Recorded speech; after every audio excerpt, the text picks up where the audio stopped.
എല്ലാവർക്കും സ്വാഗതം. നിങ്ങൾക്ക് എല്ലാവർക്കും സുഖമാണെന്ന് ഞാൻ വിശ്വസിക്കുന്നു. നിങ്ങൾ എല്ലാവരും എന്നോട് കാണിക്കുന്ന എല്ലാ സപ്പോർട്ടിനും ഞാൻ ആദ്യമേ തന്നെ നന്ദി പറഞ്ഞുകൊള്ളുന്നു.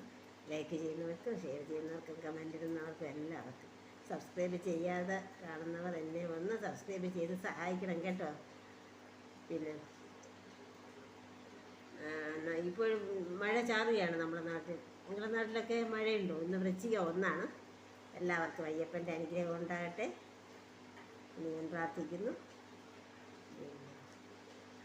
ഇന്നലെ ഞാൻ ഒരു കുട്ടിയെ പരിചയപ്പെടുത്തിയല്ലോ, എൻ്റെ വീട്ടിൻ്റെ മുകളിൽ താമസിക്കുന്ന സൃഷ്ടി എന്ന് പേരുള്ള ഒരു കുട്ടിയെ. ആ സൃഷ്ടി ഇന്നലെ ഉണ്ടാക്കി തന്ന ചപ്പാത്തിയാണ് ഇന്നലെ ഞാൻ നിങ്ങളുമായി ഷെയർ ചെയ്തത്.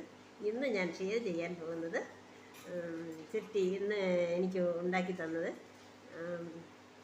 അവരുടേതായ രീതിയിലുള്ള പൂരിയാണ്. പൂരി ഉണ്ടാക്കുന്നതിന് വേണ്ടിയിട്ട്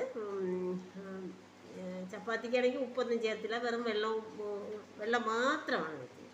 ഈ പൂരി ഉണ്ടാക്കുന്നതിന് വേണ്ടിയിട്ട് 1 ടീസ്പൂൺ നെയ്യ്, ആവശ്യത്തിന് ഉപ്പ്, ജീരകം, നമ്മുടെ നല്ല ജീരകം, അയമോദകം, എള്ള്, ഇത്രയും ചേർത്താണ് കുഴച്ച് ഉണ്ടാക്കിയത്. അവിടുത്തെ മുകളിലത്തെ അടുക്കളയിൽ വെച്ചാണ് ഉണ്ടാക്കി തന്നത്. കാണാം.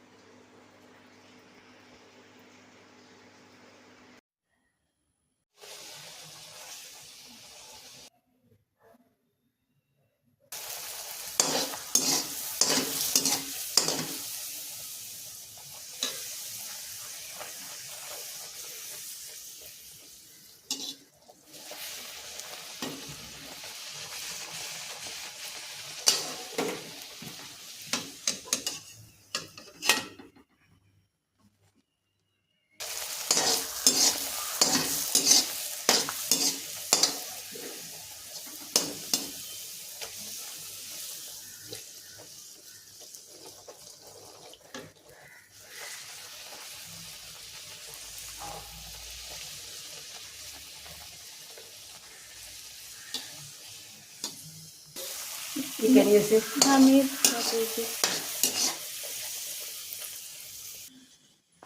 अब स्टार्ट हो गया.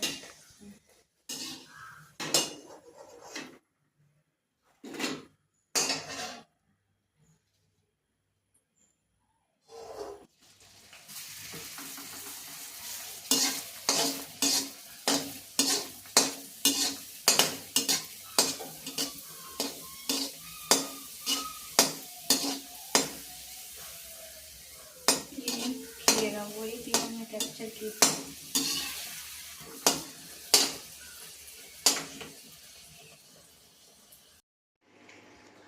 പൂരിക്ക് കറിയായിട്ട് സൃഷ്ടി തന്നെ ഉണ്ടാക്കിയ മീൻ കറിയാണ് ഈ കാണുന്നത്.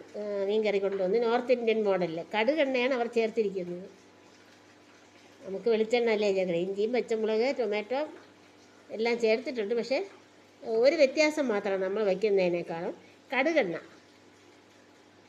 കടുകെണ്ണയുടെ സ്മെല്ല് നല്ലതുപോലെ അടിക്കുന്നുണ്ട്. അങ്ങനെ പൂരിയും മീൻകറിയും. ഇത്രയും സമയം എൻ്റെ വീഡിയോ കണ്ടതിൽ വളരെ സന്തോഷം. അടുത്തൊരു വീഡിയോയിലൂടെ നമുക്ക് വീണ്ടും കാണാം. നന്ദി, നമസ്കാരം.